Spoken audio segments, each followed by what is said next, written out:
মুর্শিদাবাদের কান্দি ব্লকের ভবানীপুর প্রাইমারি স্কুলে শনিবার অনুষ্ঠিত হল আমাদের পাড়া আমাদের সমাধান শিবির। এদিন শিবিরে উপস্থিত ছিলেন পশ্চিমবঙ্গ সরকারের পূর্ত দফতরের মন্ত্রী পুলক রায়। তিনি শিবিরের যাবতীয় কার্যক্রম ঘুরে দেখেন ও সাধারণ মানুষের সাথে কথা বলেন। শিবিরে উপস্থিত ছিলেন কান্দির বিধায়ক অপূর্ব সরকারও। স্থানীয় বাসিন্দাদের বিভিন্ন অভিযোগ শোনার পাশাপাশি বিভিন্ন সরকারি প্রকল্পের সুবিধা কিভাবে দ্রুত সাধারণ মানুষের কাছে পৌঁছানো যায় সে বিষয়েও বিস্তারিত আলোচনা করা হয়। স্থানীয় বাসিন্দারা এদিন তাদের নানা সমস্যার কথা তুলে ধরেন এবং তার সমাধানের আশ্বাস দেন প্রশাসনিক কর্তারা। ফলে এলাকায় এক স্বতঃস্ফূর্ত সাড়া লক্ষ্য করা যায়। বিগত এক বছর ধরে কেন্দ্র দেয়নি, কিন্তু মাননীয় মুখ্যমন্ত্রীর নেতৃত্বে আমরা পিছিয়ে নেই। আমাদের রাজ্য সরকার নিজের পয়সা থেকে ২৫০০ কোটি টাকার বেশি দিয়ে এই প্রকল্পের কাজ আমরা চালিয়ে রেখেছি।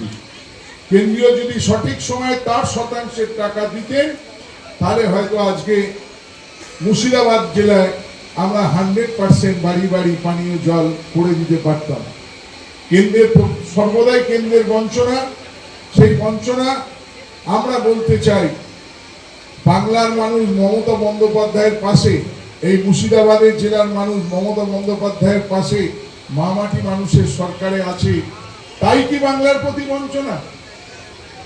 শুধু এখানেই বঞ্চনা নয়, বাংলা ভাষায় কথা বললে আমাদের যারা শ্রমিক বাংলার বাইরে কাজ করতে যাচ্ছেন তাদের প্রতিও কাউকে জোর করে বসিয়ে রাখা হচ্ছে, কারোর প্রতি অত্যাচার করা হচ্ছে। বাংলা ভাষায় কথা বললে বাংলার প্রতি অত্যাচার সংগঠিত করছে বাংলার বাইরে। আজকে বাংলাকে সর্বদিক দিয়ে বঞ্চনা করা হচ্ছে, কিন্তু এই বঞ্চনার বাইরে যেও মাননীয় মুখ্যমন্ত্রীর নেতৃত্বে মাননীয় মুখ্যমন্ত্রী মমতা বন্দ্যোপাধ্যায় বাংলার মানুষের জন্য প্রকৃত। কিন্তু আমরা মাথা উঁচু করে চলি। সেই মাথা উঁচু করে চলার যিনি আমরা প্রণাম জানাই। কি কি কাজ হবে পঞ্চায়েত সমিতির সভাপতি বলেছে আপনাদেরকে।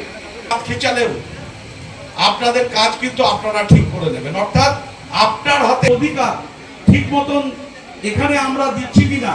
এসডিও সাহেব আছেন, বিডিও সাহেব আছেন, এসি সাহেব আছেন, ডিপার্টমেন্টের একটু দেরি হলেও তিনি এসে পৌঁছেছেন, আপনারা অপেক্ষা করছেন। আপনাদেরকে শ্রদ্ধা জানাই। আপনারা নিশ্চিন্তে থাকুন যে 6 মাসের মধ্যে আপনাদের সব কাজ। তাই আর নতুন করে বলছি না। সবাই ভালো থাকুন। দীর্ঘক্ষণ বসার জন্য আপনাদেরকে সবাই ভালো থাকুন। জয় বাংলা।